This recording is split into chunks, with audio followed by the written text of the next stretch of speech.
Eden Koz here with Just Be, and we are about to take a spiritual boom. We are at an unprecedented time in human history where we are transitioning from 3D to 5D within the great spiritual awakening. This video and audio podcast is the place for you to find your truth beyond politics, your sovereignty, your voice. Let's kick up your vibration now. By the way, each episode ends with the Just Be practice to do just that. And as we begin the show, just to know a little bit more about me, I'm a soul realignment specialist, meditation master, and dimensional healer. Learn more, and there's merch also at EdenJustBe.com. Let's get this party started. Yes. Girl, I got to get a good screen capture. Oh. Yes, it's powerful. Now, we shall begin. Eden Just Be's Spiritual Boom. Hello, everyone. In association with the Grassroots Warriors Network on Rumble, where I am a co-anchor on that network. And I don't explain that very often. So I have my own directories. I also have my own directory on Rumble, BitChute, a lot of audio podcasts as well. Yet I am part of this group of amazing people who are truth showers, heart bringers, all of that. So please like the Grassroots Network. Please subscribe to all my channels. Let's keep this going in this beautiful time of March when energies are changing. Oh, and I'm feeling it the past couple days. So fabulous. Hey, James. Hello. Hello in there. Feels tropical the past day or two here in Ohio, doesn't it? Yeah. So to mention, James is local. We've known each other now for a couple months. You are such a unique individual. Okay. So to give some quotes from James that I'd heard from him since I met him. I don't do money. I don't do time. All right. So to give you money or time. All right. So we're going to have a juicy discussion. And James turned me on to Brandon Joe Williams, who's going to be on the show next week. So I have worked through my life like spiritually, seeing the matrix, exiting the matrix. This is more humanly exiting the matrix. All right, let me read this bio. James, your last name is Galt, right? Sure. Okay, so who is James Galt? This incarnation was a perfect setup for James to peek behind curtains and see how things actually work. Childhood experiences, chronic illness, which that will definitely awaken your soul, visual arts, physical injuries, business experience, and a traumatic brain injury were all amazing learning experiences. A hands-on vegan. 2A. What is 2A? Oh, Second Amendment. There you go. Second Amendment. Claircognizant 10-year yogi. James works in a variety of fields, including private consulting. Okay. Your business is called, okay, I looked up how to say this. So tell me, this is Sinful Pop? What? I seriously, I looked it up. Say it again. Did you say corn pop? I looked it up, this word. So SANKALPA. Say it again. Simkalpa Consulting. Simkalpa, hopefully I'm saying that right, is a yogic term meaning true heart's desire or intention of manifestation. What's in the way of your, say it, James, Simkalpa. On this human farm?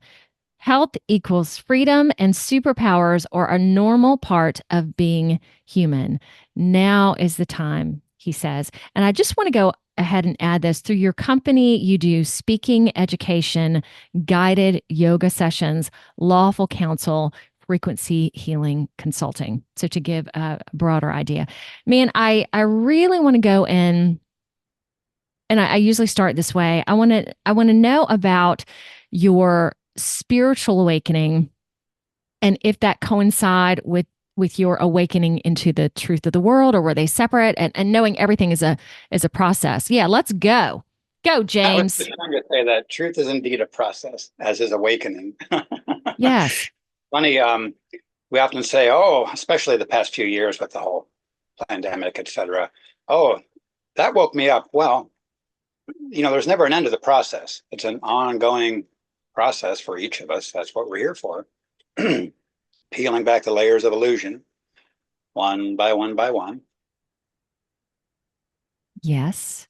So how did you come into this world as a awakened kind of child who questioned things, or did it take a while? How did the process start for you? Came into this world with the perfect setup for learning these things and for them to be revealed to me. From my childhood and the chronic illness and all these things, they're all just the perfect setup to learn the lessons, you know. So can you start by like explaining the chronic illness that you had? And that started in middle school? Yeah, well, the diagnosis was early high school, and type 1 diabetes, typical autoimmune vaccine injury from the childhood schedule. Now I know. Oh gosh. Okay. Anyway, I was skin and bones and weird as hell. So at the end of my sophomore year, I think my parents suspected I was probably on drugs, so took me to MD and got the diagnosis. Here we go. And then over the years, the reason that this was such a big tool for me, a big benefit, blessing, was because I was a star pupil in school and with the medical doctor protocols and all of this. And in very short order, anyone with any chronic illness or any major health concern whatsoever, it doesn't take you long usually to catch on to the fact that the medical doctor, allopathic, Rockefeller pharmaceutical establishment really has very, very little, if anything, to offer us of substance.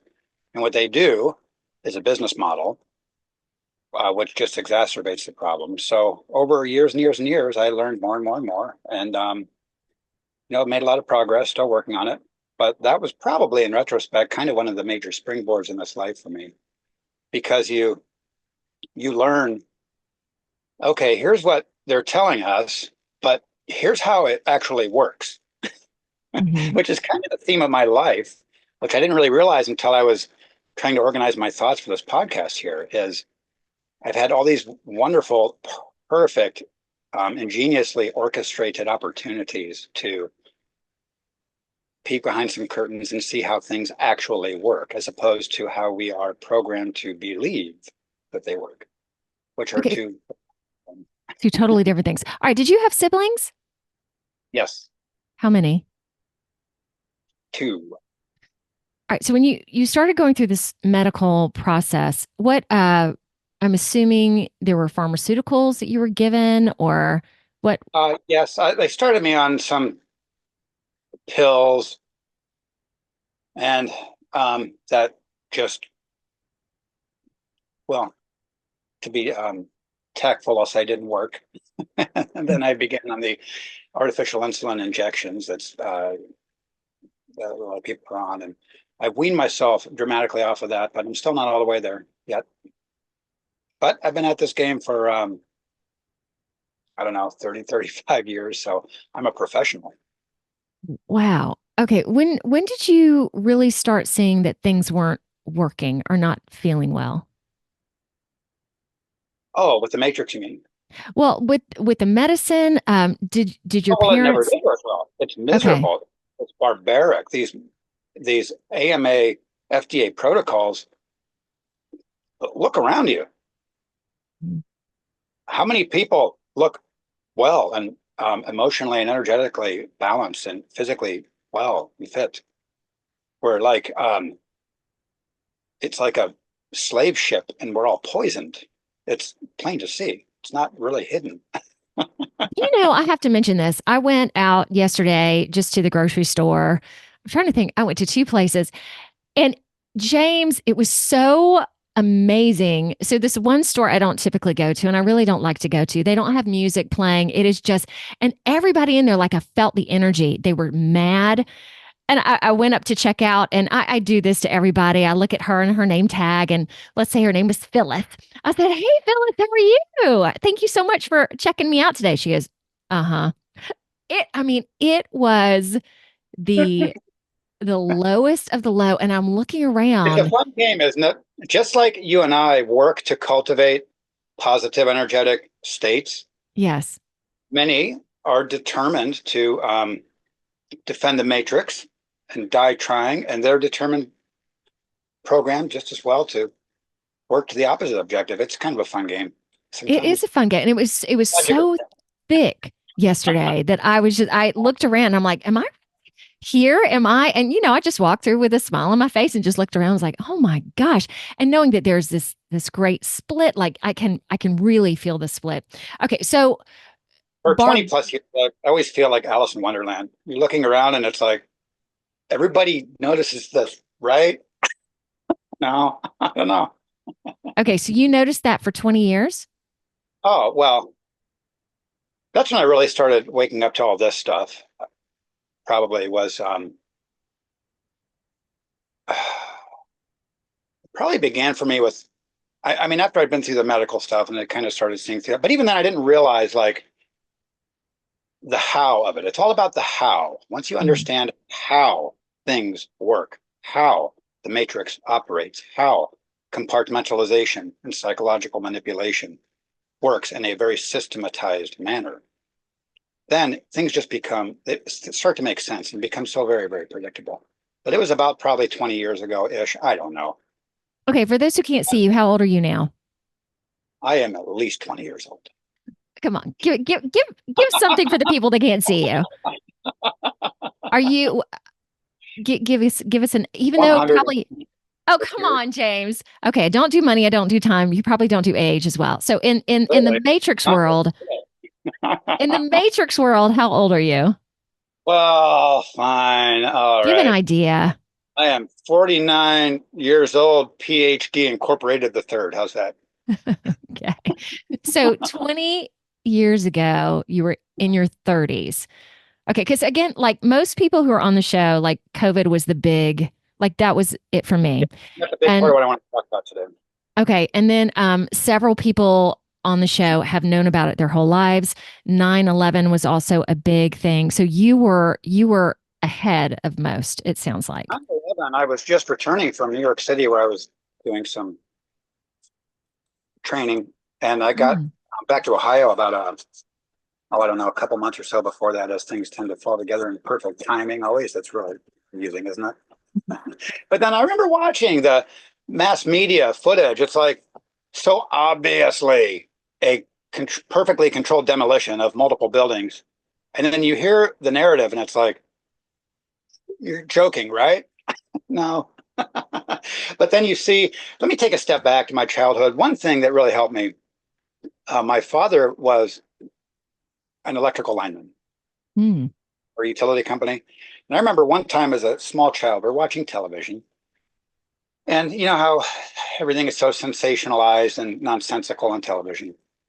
The someone hit a utility pole on a TV show and it explodes in this great ball of lightning and all this big, beautiful, sensational drama. And he's like, oh, that is so stupid. That's not how that works.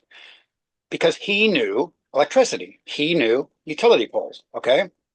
And then year after year after year, as I knew more and more things, I learned more knowledge about various things, how they work.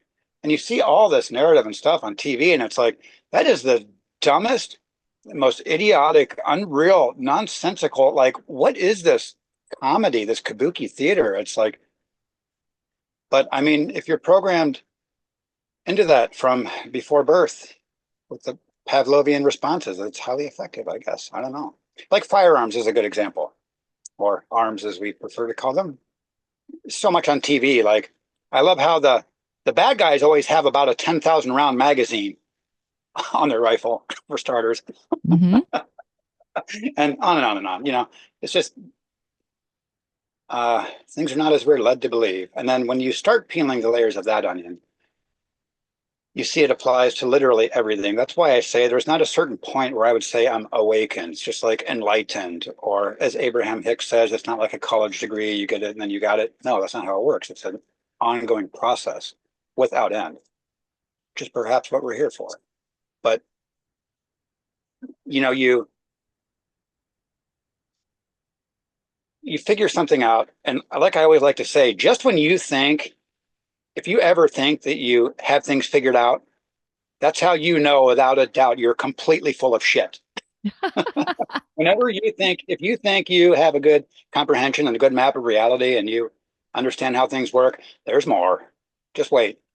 So there's layer upon layer upon layer, you know. Yes. But, Hey, but let again, me there's ask a you. perfect setup with a lot of things like that. Okay, well, what has been one of the biggest pieces that you peeled back that you were like, oh gosh, this one's a huge one? Ah, there are two major ones. Okay, let's hear it. One was as I had studied Rife frequency healing technology for a while, learning the history of that and the history of the brutal suppression by the so-called medical establishment. They call it the powers that want to be because they have no power. It's all smoke and mirrors. Anyway, I remember the day it finally hit me. I was obsessively studying and watching some documentaries and, you know, like I don't know, I tend to be obsessive about things, but it finally hit me one day that every individual that I have ever known in this life or even heard of who has suffered so greatly for so long and died miserable, agonizing, painful deaths at a young age of 30, 50, 80, 100. By the way, our lifespan is so much more than 80 years. Yep, I'm giving a thumbs up to that. Mm-hmm. But it finally hit me that not only, like, for example, cancer and about every illness that you've ever heard of, we've had therapies and cures in place, fully proven, 100% effective, 100% effective for at least 90 years now. 100% effective. So when it finally hit me that every single person that I've ever known or heard of, everyone knows everyone, right? How many people walking around today do you know greatly suffering with all this stuff? Not only is it completely unnecessary and a complete fraud, but it is in fact very clearly by design. It is a business model. And peeling back another layer of the onion, far, far more than a business model. I call it the human farm, where we are suppressed and farmed in many ways, primarily for our, well, some call it loosh, but it's far more than that. It's our creative power. You know, it's said that we are created, according to more recent translations of the Torah, it says we're created in the image of God. No, that's not what it said. We're created in the likeness of God. We're like God. We are divine creators, like God. We are a spark of the design. We are a tiny piece of mirror on that disco ball. And it's our creative power that is hidden from us very ingeniously and systematically, but also harnessed. Because when people are glued to that TV screen, or now it's other forms of media, more so, but whatever.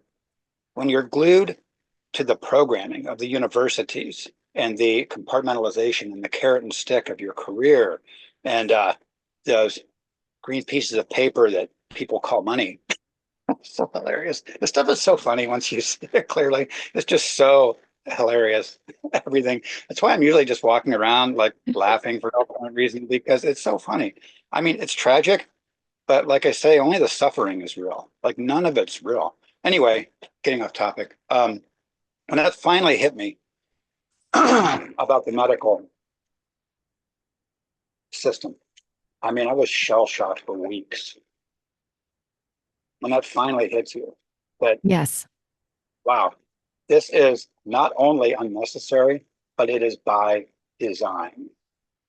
Yeah, that's a big, So, big, big one. Yeah, there have been several that I was just like shocked and like same thing for weeks and months. It was like, you've got, is this real? And I really like you talking about creative power because I would agree, I'm going to look off for a second, that is the deadening of that, the harnessing of that, that once we step into that, into the beauty of that, holy smokes, James, what is that going to be like? You realize that the prison has been built out of your own mind. Ooh. With the armature of words and ideas and presumptions. So powerful. Can you give the history of Rife? Oh, yeah, sure. I just put a document on the website link I gave you, and I'll be adding more to that. Okay. And I'll share that at the end. Story short. In the 1920s, Royal Raymond Rife, he was an ingenious young man into many things, and among other things, he worked on optics. And he developed some highly sophisticated microscopes. These microscopes, long story short, would magnify from about 15 to 30,000 times optical magnification, okay? Whereas a typical microscope at the time might have been 1,700. All right, so do the math, however many times that is. And part of the way he did this was he, okay, where do I start? There's so many false presumptions on this modern pedagogue. With modern microscopy, and even back then, traditionally, the samples are dyed with some form of a chemical dye, okay? You take them and you dye them, which poisons and kills any microorganisms. Then you push them down between some pieces of glass and look at them. Now, what I say is, this is like you want to study raccoons. So you go out and you find yourself a dead raccoon on the side of the road that's full of maggots. Ooh, it's a raccoon, all right. Let's study this thing. Yeah, boy, they don't move a lot and they kind of smell funny. Okay, good comparison. I'm feeling you. Okay. This is the traditional Rockefeller medical research and microscopy. And one of the major implications of this is, this was well before this time even, but you know, one thing leads to another. Béchamp versus Pasteur. We've all heard of Pasteur, pasteurization. Mm-hmm. Well, there's more to that story. But anyway, we've heard of him and not Béchamp. I'll leave it at that. Okay, yeah, maybe we can go into that too. Oh, so okay, so continue with Rife. Okay, so part of the Rife microscopes was what made it so astonishing is because of that intense magnification, and because he did not use dyes, because dyes, particles of dye are larger than a lot of microbes. So he learned to use quartz prisms, and he would meticulously adjust the prism, click, click, click, click, click, to shine a specific wavelength of light onto the specimen. And he found that when he found a specific wavelength or color of light, that just fired up this certain organism like a big neon green little bug. I think, was it typhoid? Tuberculosis, I think. Tuberculin was the first bacillus. Anyway, he did that. And so like, okay, it's kind of like modern dark field microscopy, sort of, which is one of the many things that microscopes did. But the point is, you hit a microbe with a certain frequency of light, it fires it up. So that is the resonant frequency light for that organism, okay? And then the next logical step of that is, just like we know that an opera singer can shatter a crystal wine glass by hitting a certain frequency of sound, he found what's called the mortal oscillatory rate for certain microbes that would basically more or less do the same thing to that organism. And so from there, quickly he progressed. And at that time, various researchers, and of course, this is heavily suppressed. It's kind of the great big no-no of modern three-letter organizations and universities. A lot of the cures for cancer, because that's their big flagship product. Mm-hmm. But quickly they isolated the cancer microbe, which at first was called the BX virus. And then they quickly found also again, the reason I mentioned polymorphism is because a microbe, it's kind of like a dragonfly. You have the dragonfly, I don't know what exactly, egg, then the nymph, then the wiggly worm, then the little swimmy thing, and then the winged dragonfly, whatever. Okay, it goes through a life cycle of stages, okay, distinct stages. Microorganisms are the same way. Furthermore, you've heard of terrain theory. The form that the microbe takes, they will morph instantly to protect themselves. So, for example, if our body is alkaline, cancer cannot survive in an alkaline environment.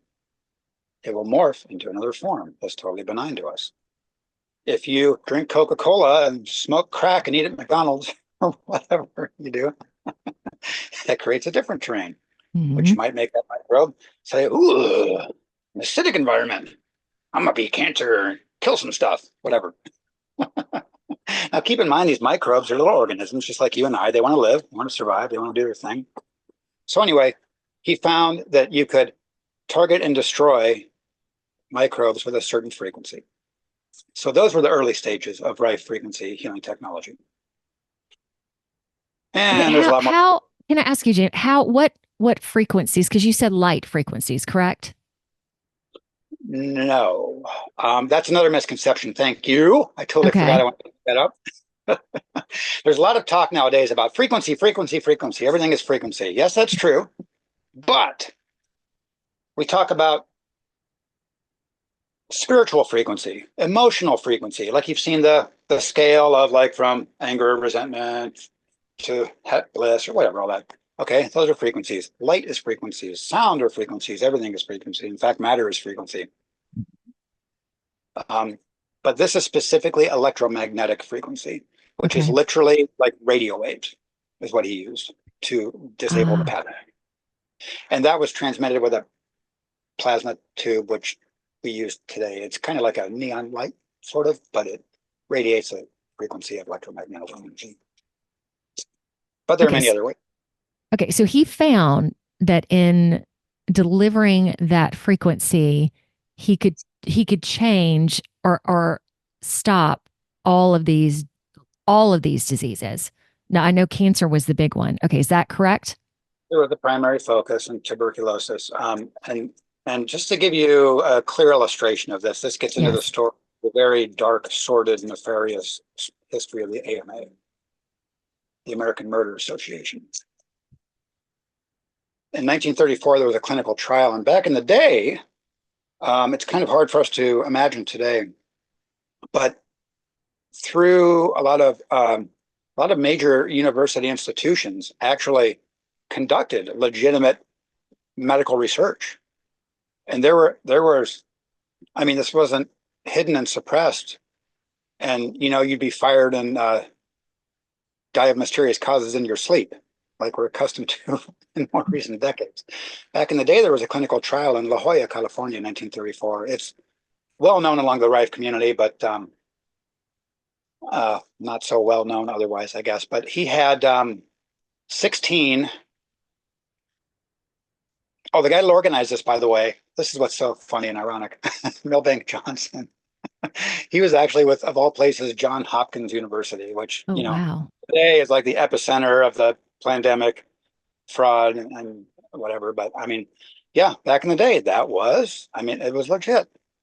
So anyway, they had this clinical trial in 1934 with 16 terminally ill cancer patients. And I mean terminally ill, stage 4, advanced, skin and bones, buddy, you got a week to live, cancer patients, okay?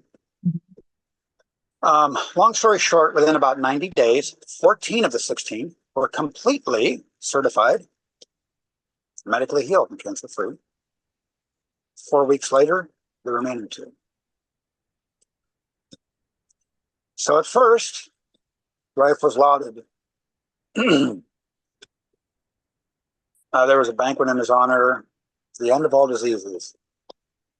But then, as is typical for the American Murder Association, basically what they did, either you played ball with the American Murder Association and you paid them for marketing and you sold them your invention, or there was hell to pay.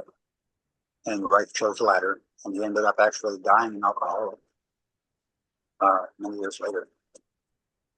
So that was the beginning of Rife technology. Nowadays, So where'd the technology go? Did they? Because I've heard this story, but it's been a while since I've heard the specifics of it. Did they take the technology away from him? What happened to the technology at that point? Well, the technology is within 6 feet of my computer. Heck The yeah. technology is readily available right now. That's a long ongoing drama. But long story short, they imprisoned people. A lot of laboratories and practices were literally burnt to the ground. People were murdered. Yeah, that's So the gist. he was not killed, but he was in a way the alcoholic. Um, I'm Well, guessing, was he just at this point of just there's nothing to live for anymore? Like they've taken everything away. no. As the story goes, Yeah. there's litigation involved with the AMA. And as the story goes, this guy's he's a scientist. He's not a businessman. He's not a adversarial, sly, litigious person, right? He's like, dude, I've cured every human disease you ever heard of. And he's like waiting for the response to that, right? But that's not what happened. So imagine how overwhelming that is. And as the story goes, during litigation, he was just a nervous wreck, like, so trying to explain what, and a doctor recommended that he have a drink to calm his nerves. And anyway, that's how the story goes. Who knows? So many stories. But the technology has survived for obvious reasons underground. Over the decades, many people have had a rough time of it. Some parts of the world, it's more, you get away with more than others on this part of the non-part of the earth plane, which was the second big thing that I'm probably not worth getting into today. And it's come a long, long way. Not only is it pathogenic now, killing pathogenic microbes, but now, especially more recently in recent decades, like we mentioned earlier, all the different kinds of frequencies. There's all kinds of more entrainment frequencies now. Like, for example, okay, I have thyroid illness and you don't. So what's your vibration electromagnetically of a person that does not have thyroid problems, has a perfectly healthy functioning thyroid? Okay, I can entrain my body with that frequency. And it's entrainment, just like psychoanalysis or resonant frequency. Like if you have a room full of metronomes and they'll end up clicking, right? Resonant frequency. There's a lot of that now. And also a lot more even getting into more spiritual things, because by just like in yoga, by working with the physical body, this is one level of ourselves, one layer of the onion. By working on the physical, we can affect other levels of ourselves. Same with the frequencies. Also, different technologies now, we do a lot of emulation based on the molecular weight of certain compounds. So for example, say you have a frankincense essential oil. You can determine the electromagnetic frequency of that oil. And you can emulate that to be transmitted to your body in various ways. So the technology's come a long way. And this is a good time, I guess, to mention Spooky too, which I want to get into at the end. Spooky, the technology has come and gone over recent decades because people are shut down, imprisoned, murdered, die of mysterious causes. Their businesses are mysteriously burnt to the ground, on and on and on. However, John White, who founded Spooky too, and I don't know how in the hell they get away with this. So what is Spooky 2? I'm not familiar with that at all. That's the manufacturer of the equipment that I use. Oh my gosh, their name is Spooky, like SPOOKY? Number 2, or Spooky squared. And here's Number why. 2. Because John White was working with Rife frequency modalities, and an acquaintance of his kept telling him about quantum entanglement theories. Okay, so wait, is this in the modern world, or has this been a while, or where? Like 15 years ago or less. 15 years ago. Okay, because James, before we go for it, like Rife, I know of it. I know there are people here in Ohio that have Rife machines and utilize them, but that is one technique, I guess, that I have never been exposed to. And I'm assuming right now it's much more proliferate, even in the States. What would you say to that? On the land of the United States of America, not in the States. Okay. Yeah, we know the verbiage. Are people becoming much more accepting of it, or Well, what would you it's a say? process, and the consciousness shifts. Yeah. More and more becoming aware of it, thanks in large part to Spooky too. Okay, so yeah, that great transition. All right, tell me more about them. But here's what astonished me at first, knowing the history as I had. Yeah. When I got my first Rife machine, I had looked at Spooky too, but it was such a complex, comprehensive system that it was overwhelming. I didn't know where to begin. Mm-hmm. And I'm like, what is all this and this piece and that piece? And it does so much. So I ended up getting something for the price of which I could have bought some Spooky 2 stuff. And in retrospect, it was quite a joke compared to Spooky 2. Not a joke. It was very, very, very simple. And it was cool. It was a great, starting point for me to learn. But Spooky 2, and again, there's a lot of fancy footwork involved, of course. But what I find really astonishing about Spooky 2 is, first of all, they are promoting this stuff openly on platforms like Facebook and YouTube. Oh my gosh. Okay, do they have a website? Oh yeah. Okay, so I'm going to post that. So promoting it on highly censorship oriented platforms. Yeah. Now, to a very large extent, Okay. and you be careful with the statutory, not giving medical advice, blah, blah, blah. But to a very large extent, there's a lot of information out there. Okay. Mm-hmm. Certainly enough to wet people's whistles so they can begin their learning journey. Also, the company is truly people before profits. Mm. Previously, if you were so fortunate as to be able to get your hands on any of this equipment or anything even remotely similar, there would have been a 0 or 2 added to every price. It's really, once you understand what it is, it's ridiculously affordable. Like, you can have the most complete, comprehensive system that does everything, which is not just, so much stuff. And like, I don't know if you could spend $10,000 if you tried. Whoa. Yeah. Okay, so what would you say is an expected amount to spend? You can start with $300, and you can have an effective system that is a Rife machine. It is a superior colloidal silver generator as well. It does remote. There's different transmission methods of frequencies. One is remote, and this is how it got its name Spooky too. That acquaintance of John White, back in the day, he mentioned, he was on him and on him and on him. Hey man, you got to check out this quantum entanglement stuff. It's phenomenal. And John's like, yeah, whatever. No, that can't work. And the idea that, I don't know who listening might be familiar with the double slit experiment in quantum mechanics, where basically if you take a particle and you separate it, you can take 1/2 of the particle, so to speak, drive it to Arizona and the other one and fly it to England. And you do something to the one in England, and the one in Arizona will simultaneously exhibit the same effect. That's quantum entanglement. All right.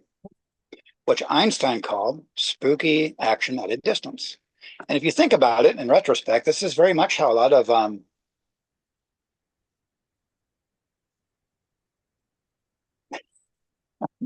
witchcraft kind of stuff, voodoo stuff works to an extent. It's nothing new. It's really nothing new.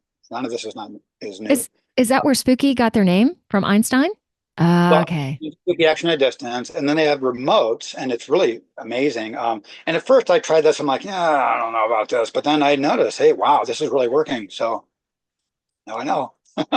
But it's a little itty bitty scalar field generator, actually. And you take a sample of your DNA, fingernails, put it in there. It treats the fingernails 24/7, and wherever you are, it's treating you.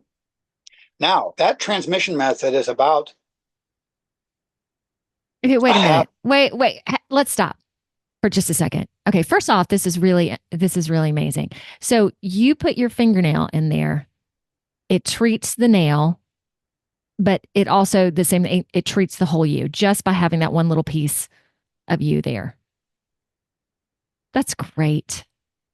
Now, that transmission method, astonishing as it is about 0.5% as powerful as some others, like the plasma tube radiation contact, scalar, cold laser, different things. But still, just the fact, that's why it's best suited for like healing things and entrainment, support things, detox, because you can set it up and let it run. I probably have a half a dozen or more running on me all the time. You just set it and forget it, more or less. You make your programs, and there you go. That's so great. How long? Okay, so you've obviously been studying this, have done a lot of work on it, and then really realized it really is really simple. How long did that take? That's not simple, but Okay, so it's not well in discovering the products or whatever that it's pretty simple. well, no, that's the main stumbling block to it for people. Okay. Is we're accustomed and programmed to delegate our critical thinking, to delegate our health to the professionals, ones who have been good team players at university with the state licensing boards, et cetera, right? And so it's not like you can go to a chiropractor once a month, pay him $40, and he does his thing. If you're living within the statutory in the US, as you said, it is legal to own the equipment. It's illegal to experiment on yourself. Wait, say that again. It's legal to experiment on yourself or illegal? It's legal to own the equipment, and it is also legal to experiment upon yourself. Well, or your hopefully pets. you can. Okay. So that's why I'm merely a consultant and not a practitioner. Because the moment I would say I'm a practitioner, you would hear about me hanging myself in prison within a few months. Do you, well, we don't want that. Please don't go to prison. I mean, either. Let's not do that. I'm not suicidal, by the way. Let's not do that. Yes, good to know. Good to know that if we find James, point that out for the record. Right, if we find him dead in the next week, knowing that it was not his own accord. Okay, with your Rife, this is the major paradigm shift for people. Is you have to be self-governing. You have to take the initiative. You have to do the work, or it ain't going to work. You can't go to a professional. There's one I know of in Panama, actually, but you basically can't go to a practitioner like you can go to a dentist or a chiropractor, and they're the expert. You have to become your own expert, and it is a learning journey, and there's a lot to learn. However, the most important step is to get started. Get the $300 or $400 thing, whatever. Get something in your hands and start playing with it and learning.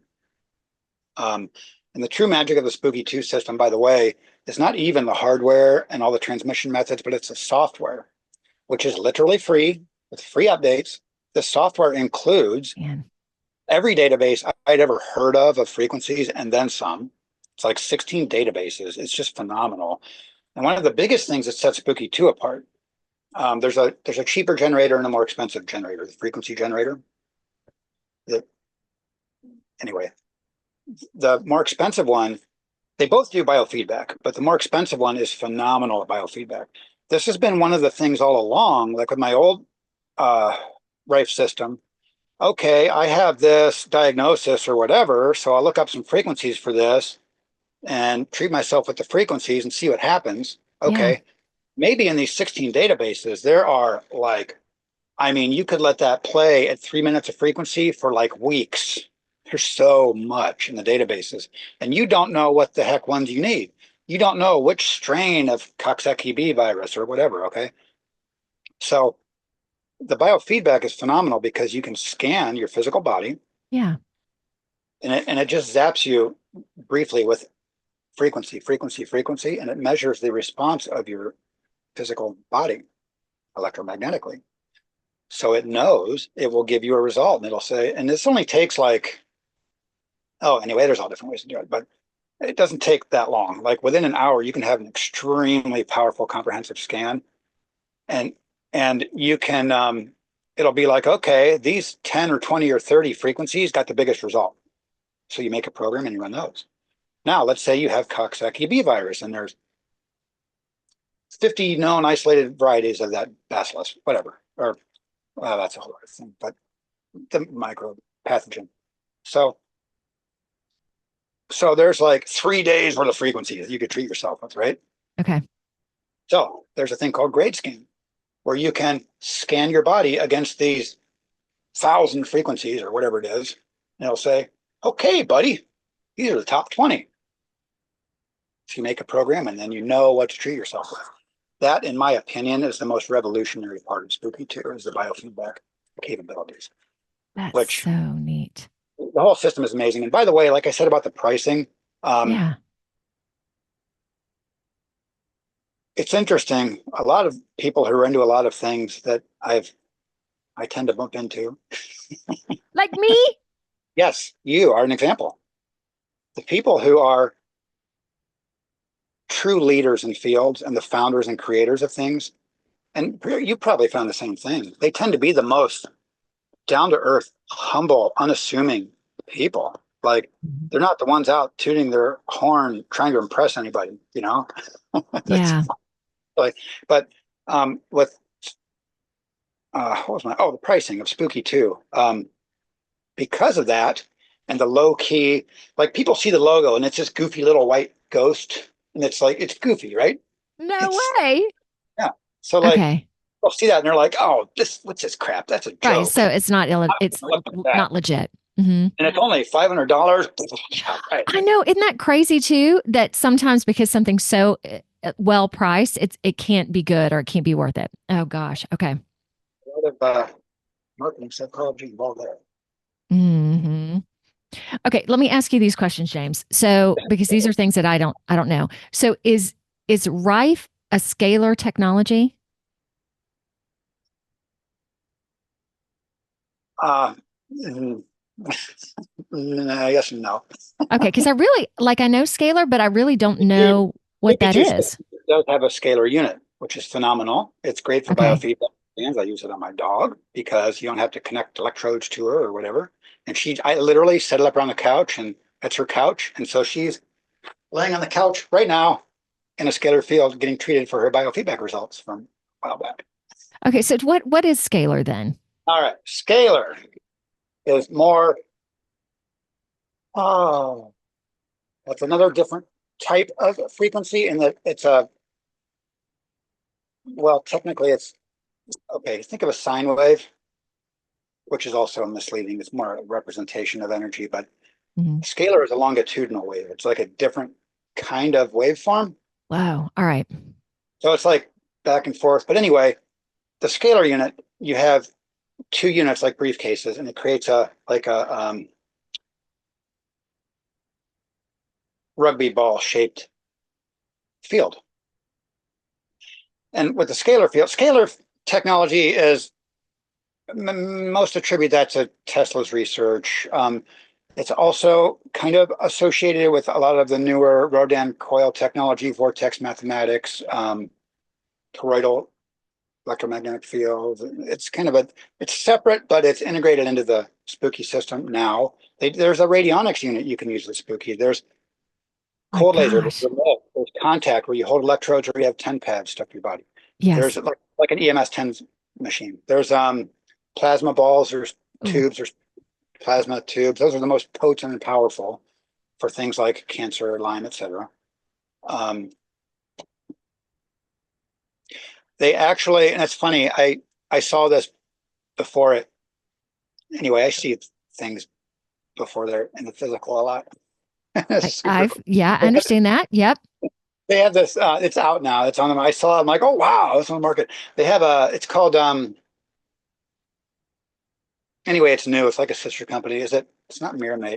Oh, PEMF is another transmission method that becomes spooky, but it's actually a like the $20 EMS tens machine I have from or tens unit or whatever you call it that I got from eBay, where you like clip it on your belt. It's a rechargeable battery, and you stick the electrodes on, and it pulses your muscles and stuff.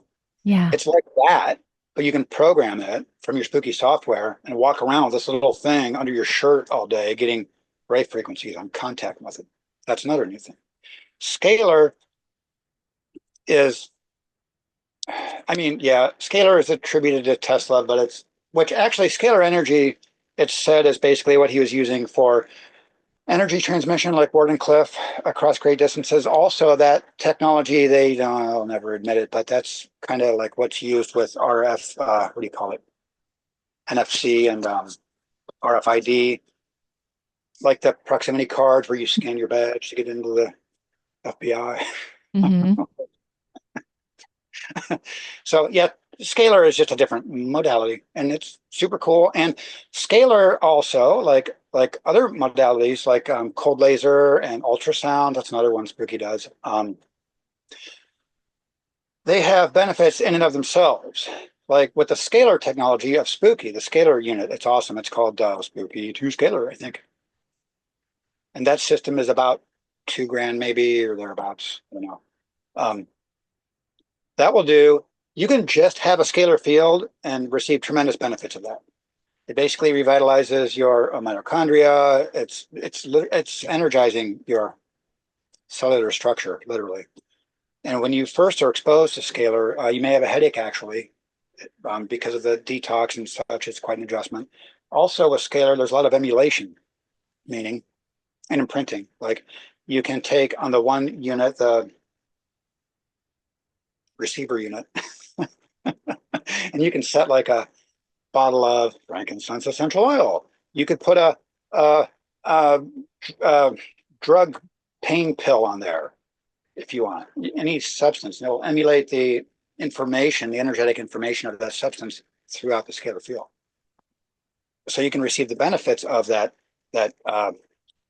I forget the names of the drugs, whatever, oxycodone or whatever, but without having the actual physical poisons in your body. Also, you can do imprinting, like you can take on the transmitter unit, and you can have like a glass of water, or a glass of coconut oil, or a quartz crystal, or a whatever, man, just stuff, a rock. Yeah.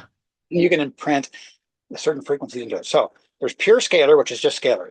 And there's Rife scalar, where you're transmitting Rife frequencies from your computer into the scalar field. Then there's the biofeedback of the scalar field. Then there's the imprinting, where you can like make a glass of water. Like sometimes, well, I would never do this; it would be illegal. But Thank you for clearing that up. you could, you can take a little jar of coconut oil. Maybe you want to put some essential oils in there and imprint it with healing acceleration frequencies for someone with a knee injury or whatever, and they can regular knee. Yeah, it's all kinds of stuff it does. It's another little piece of the arsenal of the arsenal. Hey man, can you say like, so normally my podcasts are around an hour, but yeah, can you let's talk a little bit more. Well, we're not gonna go all day, but yeah, we're not even I love listening to you. Okay, I love this conversation because like what you said before, you are responsible for your own healing, yet I consider paradigm shift. Yes. Okay. And I consider myself, I work with energy. So there are these products that work with energy. There are human beings that work with energy. Oh, cool. And I just wanted to say this because at one point when you talked about how inexpensive this can be just to own your own. Yes. We had snow here a couple days ago and I went on a walk with my daughter. Okay. And this is just to talk about how amazing our world is. Okay, so it was the point where the snow, you could get it on your glove and you can see the intricate particles. And it's so friggin' beautiful. Oh gosh, I'm probably gonna get choked up here. Ah, You because know this is what? what That's what this physical reality is made of. it is just. Okay, tell me more. But it like I was sitting there with Tatum and I'm like, we are surrounded by sacred geometry and these beautiful little pieces of snow that are coming here for us and for us to be present and to look. And then suddenly, just looking around, we were in this forest and all these beautiful little crystalline lovelies were all around us. And what is And your physical body made of? Salt water, like a battery, and like oh, snowflake. it was just so wonderful. And I feel like what we're talking about today is You know, also, Yamamoto stuff from years yeah, oh, back. yes, yes. Yeah, and Emoto, for those who may not be familiar, it's really great to check out his website, saying words to water crystals and seeing how the water crystals would form based on the energy of those words in the comments. So where we are, I feel, in the world today is getting back to you talking about this creative power, that it's all around us all the time. We have just allowed ourselves to be shut off from it. And Only these around us. and around us, and there are these technologies, and also the technology is within us as well. Like that is just okay. Okay. All right. The I had more to get that. reason you peel back, the more you see that all of these dichotomies, like physical, metaphysical, within us, around us, black and white, gay and straight, left and right, whatever. It's all Right. really fake. And getting back to unity, and I'm just going to sit here for a moment and just be amazed. Okay, so you're also making your own colloidal silver. I know you're teaching classes with that. Can you talk about that for a second and tell everybody what the benefits are of that and what that is? Colloidal silver. This was one itty bitty little $100 part of my spooky two gear that I had sitting on the shelf for years. Never got around to using it Yeah. because there were so many other itty bitty parts of spooky two. And oh my gosh, when I finally started learning about that, it was only like last October, I think, or November. That is probably, possibly second only maybe to nutrition. That is like one of the most astonishing, powerful tools that I've ever come across out of everything I've studied and learned in this life for our physical health. Colloidal silver. Colloidal silver, first of all, the propaganda out there, the first thing you're going to see when you go to look into colloidal silver is good old Papa Smurf. I wrote a little article about that. It's on the website there on that page. Oh, it turns you blue. Yeah. Argyria, that's called when your skin turns gray and blue. That is a real thing. Long story short, it's not colloidal silver, but rather other colloidal compounds, or not colloidal compounds, silver compounds, silver salts. Long story short, you have to do basically everything wrong that you can do with colloidal silver, and you have to do it with great dedication wrong, every day wrong, for 10 or 15 years wrong. To turn your skin gray. Okay. It's not an accidental thing that happens. It's not a true colloidal silver. The number one rule of colloidal silver is Okay, you so what want is to. it? Oh, I'm Explain the sorry. basics of what it is. A colloidal silver is simply a colloid versus a solution. A colloid is minute particles of something suspended in a liquid. Okay. As opposed to a solution. If I take a glass of distilled water and I stir in a spoon of salt, that's a salt water solution. It's dissolved. Okay. I can come back a week later and that salt will still be in there. It's not going to be settled to the bottom of the glass unless there's past the saturation point. A colloid, similarly, maintains its suspension, but it's particles suspended. So it's pure silver particles suspended in the distilled water. Okay, and where do you Okay, get the silver particles? from silver rods or Okay. wire. Or you could use a silver coin or anything. A traditional years historically, people have known the benefits of silver. They've stored water in silver containers. They've in the Wild West, supposedly, as the story goes, you'd have a big jug of milk, like cow milk. You drop a silver coin into it. It would keep the milk fresh a lot longer because it kills microbes, the bacteria that make the milk go bad. Um, there are many, many uses. Um, you've heard of being born with a silver spoon in your mouth. Yes. And they used to do that. You've heard of blue bloods, Yes. Oh royalty. man. Okay, blue bloods is supposedly, as the story goes. I'm so hesitant to believe anything anymore. Anyway, blue bloods, there again, doing it incorrectly with compounds that will turn your skin gray and blue. Also, the silver spoon in your mouth, that was like antibiotics. It is an antibiotic and antiviral and antifungal. Yeah. They would literally give a silver spoon to a baby to suck on, like a pacifier, for great immunity health benefits. See, all Wow. this stuff, nothing new. It's just been, It's just been hidden or it's such a false history yes. since the last reset, which wasn't that long ago, but especially exacerbated by the Rockefellers and the Flexner Report around 1910 and so on and so forth. Colloidal silver is tiny, tiny, tiny particles of silver suspended in water. Also, ionic silver is ions of silver dissolved in the water. Okay, those are two different things, but colloidal silver contains both, and both of them have Ah. certain health. The silver compounds, like years ago, people were making silver out of with an acid chemical process and the grind process where they would literally like try to file silver into the water. But then in order to suspend it in the water, they had to add a protein. That's why you may come across, you don't hear about it a lot anymore, but it's called mild silver protein. And those are all the compounds that you want to stay away from because those will turn you blue. But more importantly, by the way, Argyria being turned blue and gray, there's no known health detriments to that. Okay. But who wants to be So, blue? yeah. So you might look a little funny. But the um,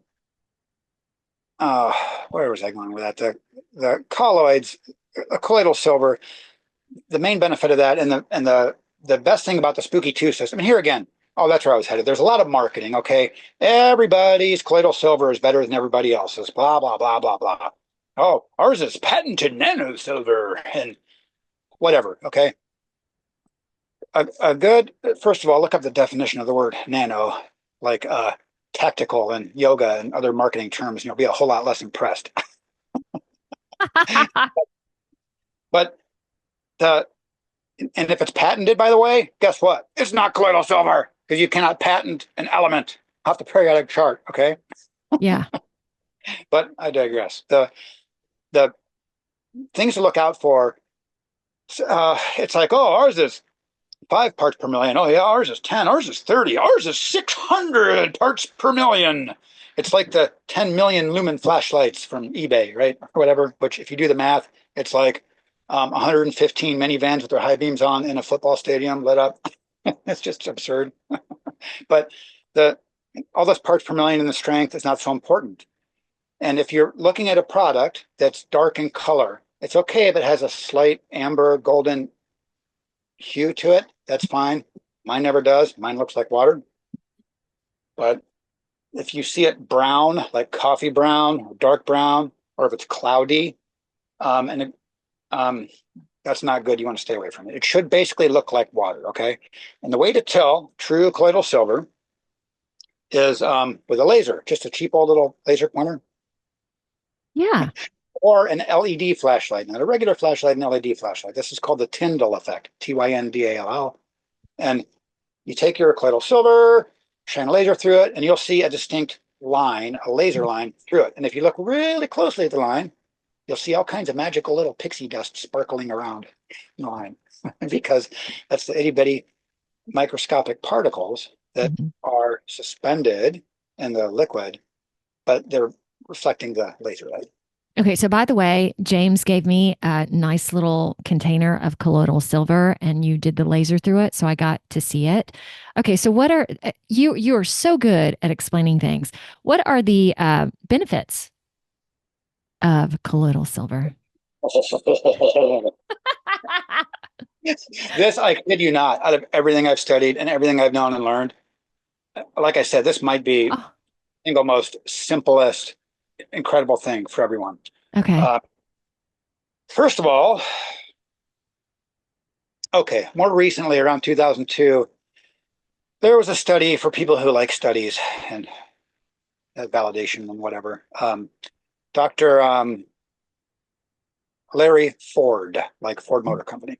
Mm-hmm. You can look it up.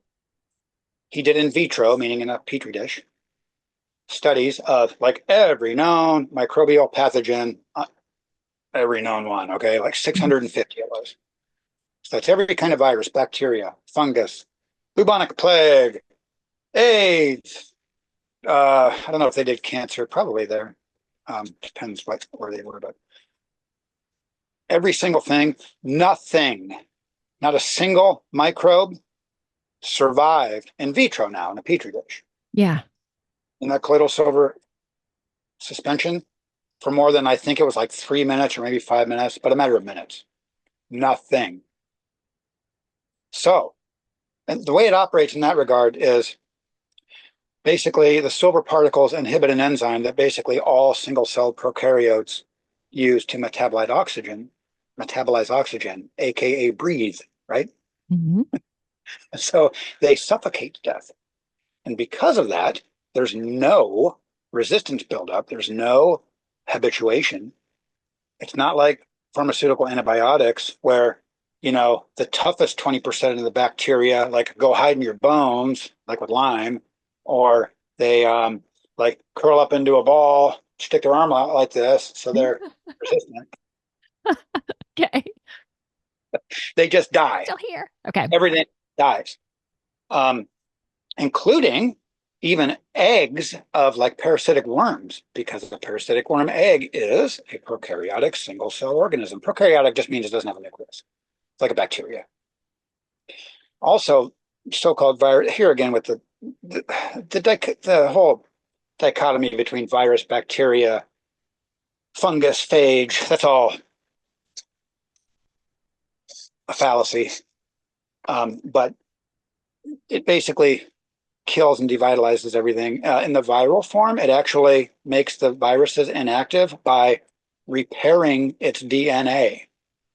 The way a virus works is because it's broken DNA and it inserts its broken piece of DNA into your DNA. Yeah. I'm really, really generalizing, but so anyway, it does a lot of amazing stuff. Also, before I get into ways to use it, other things it does. I mentioned earlier that cancer, all cancers, even today with a lot of the exciting new and improved cancers, that's not as simple as it was in the 1930s. Mm-hmm. Turbo cancers. Oh, that is a whole new Yeah. Yeah. flagship product. Anyway, not only will it kill the cancer virus, BX or BY, or more recently it's been called Bacillus licheniformis. It's a more recent name as it was rediscovered. So funny. Anyway, not only does it kill the pathogen, okay, this is one of the major idiocies of so-called modern medicine and the war on cancer. They're not ever going to destroy their flagship product. Yeah. Part of that is because the well-meaning compartmentalized researchers and physicians and oncologists, what do? They try to treat the cancerous cells of your body. That's not cancer. That's the symptom of cancer. So they can radiate you and chemo you and cut parts of your body out ad nauseum with this brutal, horrific stuff that they do. And you're not treating the cancer. You're eliminating the symptom of the cancer. Colloidal silver and Rife treats the cancer, the microbe, which per the very basic Koch's postulate in the early 1930s, they proved so conclusively this virus is the cause of cancer. All carcinoma, all sarcoma, cancer. They had it isolated to one at the time. Microbe, like I said, it's more complex now. Anyway, so colloidal silver will kill that microbe.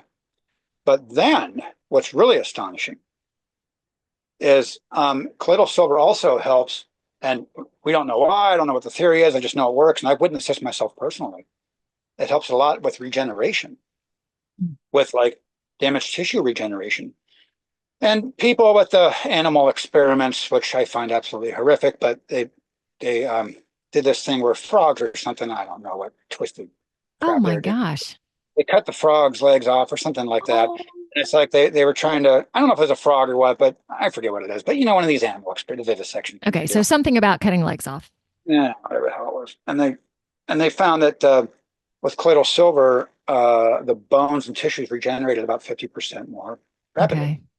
That helps with that. So with cancer, not only will colloidal silver kill the microbe that causes the cancer, actually treating the actual cancer, okay? That's a radical concept. But the cancerous cells will begin to redifferentiate back into the normal types of cell that they previously were. Also, colloidal silver, a lot like these LifeWave patches, which I don't know if we'll have time to get into that. That's another thing that's kind of new to me that I'm really excited about. But that too is frequency therapy. It's light therapy, biophotonic stuff. But the cancer cells will redifferentiate back into normal cells. Also, it boosts stem cell production, which as we get older and older in this life, our stem cell production gets less and less and less, which is why we don't heal in 15 minutes like we did when we were 10 years old, because we have fewer stem cells. By simply boosting the amount of naturally occurring stem cells, as opposed to those injections and things that people have tried that are not nearly as effective and cost a lot of money. Anyway, the stem cells, your body's very intelligent, your physical body and your other bodies. It knows what to do with what it has. The cells go where they're needed for regeneration. So colloidal silver, there are a lot of ways to use it. What I personally do every day prophylactically. First of all, you don't drink 2 quarts a day of the stuff like Papa Smurf did. And if it looks brown like coffee, don't drink it, all right? Don't eat the yellow snow. Oh gosh. Okay. I will not. I do not. I personally do, I don't measure, I pour it into my mouth. I do approximately a tablespoon every morning. And I give approximately the same amount to my dog in a little glass bowl. She laps it right up. She knows it's good. I swish it forcefully through my teeth, which is amazing for dental health, which is also critical for the health of the rest of your body, because a lot of bacteria tend to do their thing there, as people with root canals learn the hard way. And I just hold it in my mouth for a minute or two for sublingual absorption under the tongue, directly into the bloodstream. That, in my opinion, is one of the most potent ways of using it, because it's directly into the bloodstream, okay?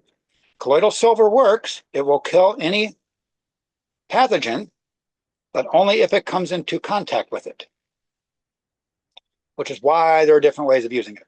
You can do that, what I do. Some people do that and then spit it out. I swallow it. If you're concerned about your gut biome, you should be eating probiotics every day anyway, some kind of yogurt or kombucha or sauerkraut, fermented foods. You all know that for healthy gut biome. Because theoretically, I haven't noticed any problem, but it can, attack your gut biome. For more acute things like cancer, Lyme disease, etc., or if you have a cold and a flu because you haven't been taking your colloidal silver every morning. It's so funny. Like I said in the recent little video reel, you can just opt out of all this nonsense and live your life without being crippled with disease and all this stuff. Anyway, if you have a cold and flu, maybe you want to do it 3 or 4 or 5 or 6 times a day for a day or two until your flu is gone. Other things like cancer and Lyme, perhaps you want to do a lot more. a dozen times a day. I don't know, whatever. Now that brings me to the Herxheimer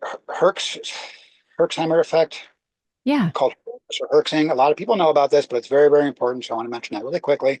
Okay. Whenever you're doing any kind of real treatment of pathogens like Rife or colloidal silver or anything, it could be essential oil, whatever you're doing. It's very, very important, yet so easy to forget. I forget this myself. Mm-hmm. Some days I'm feeling a little crappy and it's like, oh, duh, I haven't been drinking my water today. Water, water, water, water, water. Because the reason you feel crappy when you have the flu is not because you have the flu. It's not a sickness. It's not a disease. It's an infection. Your body is killing the infection. All right? Which results in a lot of dead bugs, flu bugs floating around your body, and the parasites that the flu bugs had and the toxins thereof. It's a lot of toxins. You need to detox. That's why it's so important doing any of this stuff to drink a lot of water all day long. That's why I love my new copper water bottles, because Oh, so I nice. drink water and I'm getting the copper ions, Right. which is, and people make colloidal copper too, by the way. Oh, But yes, yeah. Copper and silver and gold. I mean, there's such important elements for these are consumption. Yeah, this is so neat. minerals that could have, should have, would have been in our soil, yet we have industrialized agriculture. Yes. So yeah, this instead. Okay. Wow. James, I don't want to stop us, but do you feel like this is a good stopping place? Because we haven't even gone back into, I think you need to be back on the show at some point because we haven't even gone into you. And you are just, I call a bucket of knowledge. Oh my gosh. I knew it, but I had no idea. This stuff, by the way, that's the main thing I want to leave people with here today. Yes. Just like you do not have to participate in the voluntary tax system and the Okay. So U.S. thing and all what if that. we call that? Can this be your practice for everybody to your final words? Do you want to do something else or like this feels really great? We can do an energetic thing too if you want or not. Okay, let's do them both. Okay. We have Just Be Practice part 1 and part 2. Go ahead. Just be The thing I want to leave people is practice. with, you don't have to participate. You don't have to live your life struggling in infirmity and injury and sickness and weakness on this hamster wheel. You can opt out by learning and freeing your mind how to live in this human body with things like colloidal silver and Rife and nutrition and essential oils and on and on and on. There are so many things that we have. Yeah, they're hidden and suppressed, but it's right in front of you. You just have to take the initiative to find it. And most importantly, learn and unlearn, but most importantly, take action. Mm-hmm.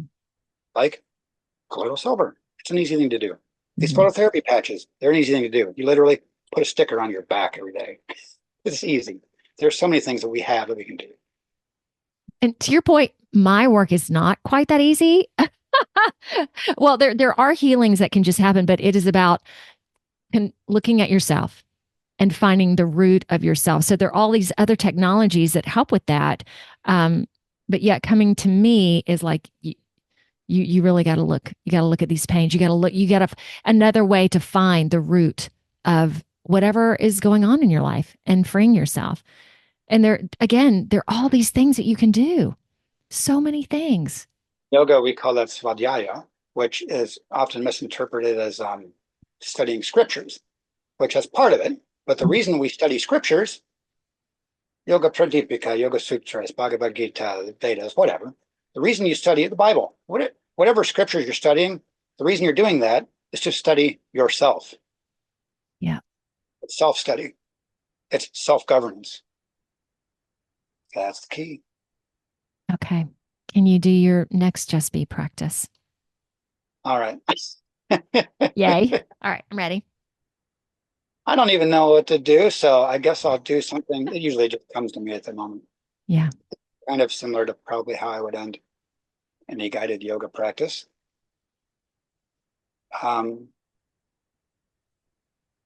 We'll begin by sitting comfortably erect. I don't care if you're on the floor, cross-legged, all impressive like, or sitting on the edge of a chair.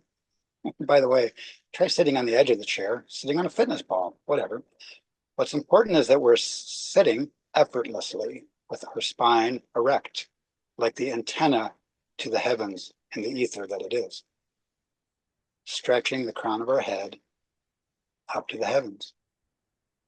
You want to sit effortlessly like a stack of rocks piled up alongside the road. So find that nice sweet spot of balance. And we'll begin by just being aware of our breath. As it's said that we may tend to use 10% of our brain. Likewise, we tend to breathe only a small percentage of our capacity. So we want to breathe a complete 3-step breath.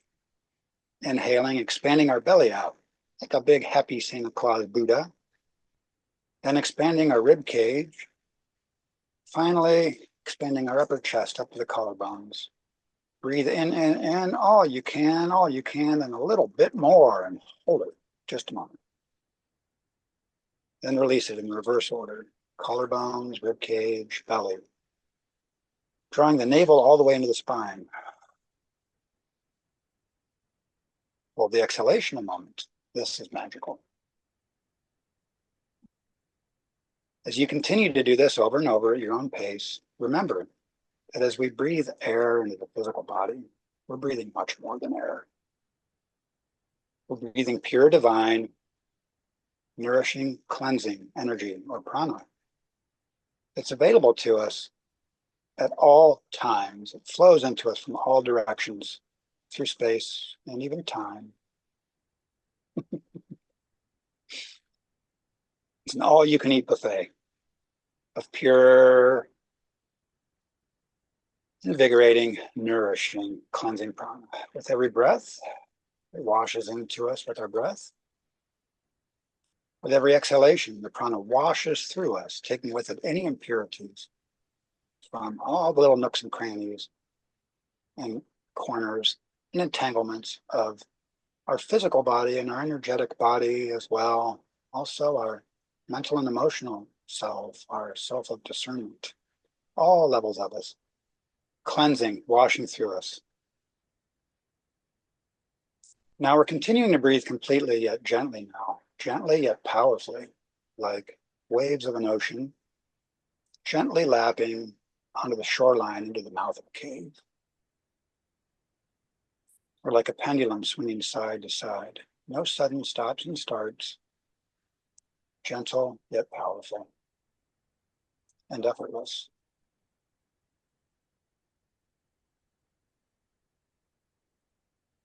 Now's a good time, if you like, you can bring your focus to a certain part of your energetic body.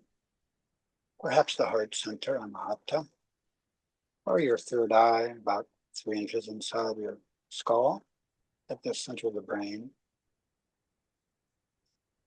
Whatever you like. Maybe it can be a spot you're working on with a physical injury, or where you're harboring certain emotions that no longer serve you. Whatever that is, focus on a point. And imagine breathing the prana directly into that point. With every inhalation, it expands and expands, expands, expands, expands, stabilizes, and is empowered. With every exhalation, it washes outward, taking with it any impurities, anything that doesn't serve us. Continue this practice, stretching the crown of your head up into the heavens. I used to do a lot more energetic clearings and remote surgeries and things of that nature, but nowadays I like to do things more like this. It's so much simpler, and it's great to remember that we can do this at any point during our day.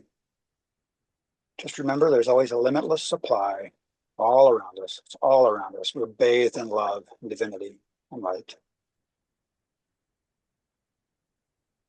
All you gotta do is open your eyes and breathe it in.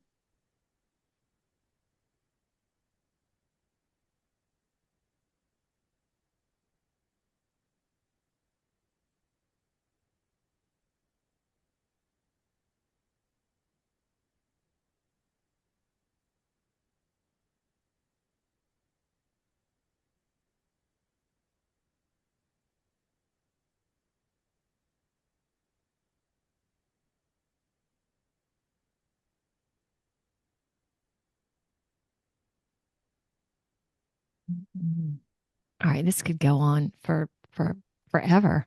How are we, James? Can we go ahead and pull out of Done. it? And for those who want to continue on. Om Asatoma Saptagamaya. Tamasoma Myotir Ramaya. Mritarma Amritam Gamaya. Om Shanti Shanti Shanti. From the unreal to the real, from darkness to light.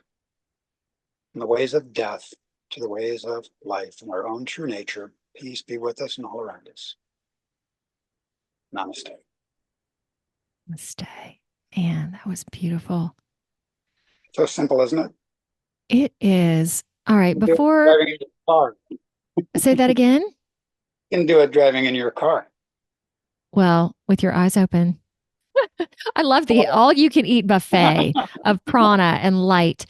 Hey, James, we're gonna end this, but before we go, okay, y'all just have to hang on to this. It's I meet so many amazing people through the podcast, and I'm so delighted. So Tanya, I'm not sure what episode, who is the founder of Unity Yoga. That's how I met James. So they work some together. So find Tanya's video. It's really good as well. I am so honored to have met you both. And you at some point just gave me some colloidal silver. You're like, hey, Eden, have some of this. I mean, it was so touching. So touching. You are the real deal. So thank you so much for sharing your knowledge and your heart. And I'm so blessed that I'll get to see you potentially this weekend. Yeah, you're a good soul, James. Thank you, Eden, and thank you for the great work you're doing here. Oh, thanks. You're both providing a platform. I don't know if you've seen it yet, but there's some really exciting stuff coming. This month is going to be courageous, for lack of a better word. All right. Can you hang on with me after we finish this? So next week, Brandon Joe Williams, then Jenna Hancock, who's never been on a podcast before. She's going to share her, it's an amputee story. It's really, really interesting. Oh, and then Jerry out of the UK. So she's from the UK. Jerry's from the UK. Sasquatch lover, so much more. So exciting. So glad you guys are here, and we will talk or listen or be here next week. All right, James, hold on. Please say goodbye, though. He waved. Y'all, find me on Facebook, Instagram, LinkedIn, Truth Social, as well as Rumble, BitChute, YouTube, plus a plethora of other audio directories like Apple Podcasts and Spotify. So subscribe, do it all. See ya.